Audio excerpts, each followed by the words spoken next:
សំពៅលូនភូមិកំណើតខ្ញុំសំលេងក្រឹមក្រឹមអង្រន់រៀតត្រី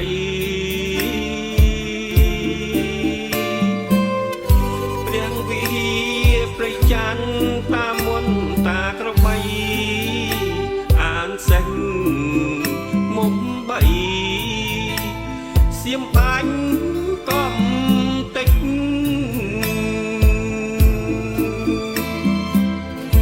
ខែធ្នូទី8 2025កប់សៀមចូលប្លន់បង្កើតរឿងថ្មី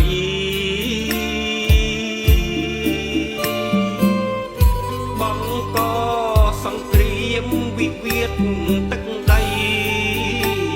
ចង់ឲ្យខ្មែរខ្សែ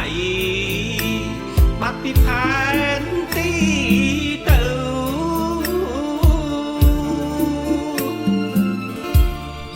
តែវិរៈកងទ័ពកម្ពុជាអង្អាចទោះចោលបិសាចគំរាមសំឡុត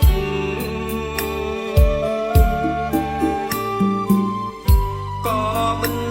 ចោះចាញ់មិនភ័យតង់ស្លុតសុបដោប្រយុទ្ធមុខមុត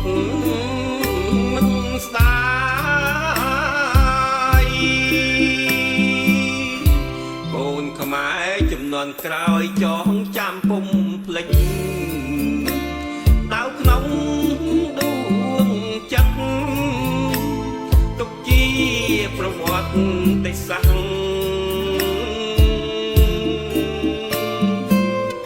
ពូជចៅស្ដីឃ្លានដៃខ្មែរឥតខ្មាស់នៅក្នុងប្រវត្តិសាស្ត្រតាំងពីស្ដេចដល់រាជ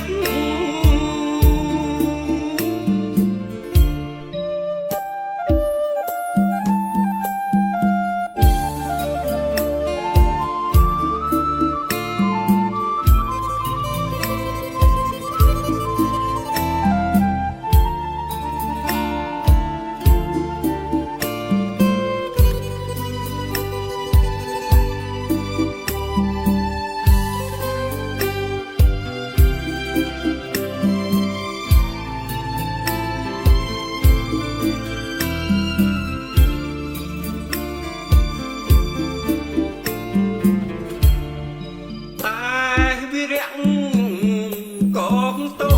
ពកម្ពុជាអង្អាចទោះចោលបិសាចគំរាមសំឡុត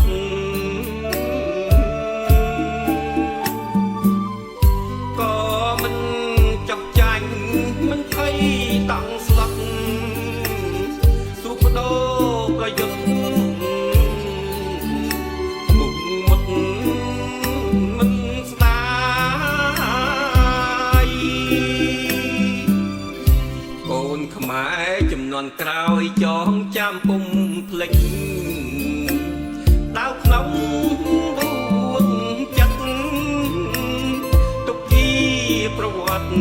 តិសាស្ត្រ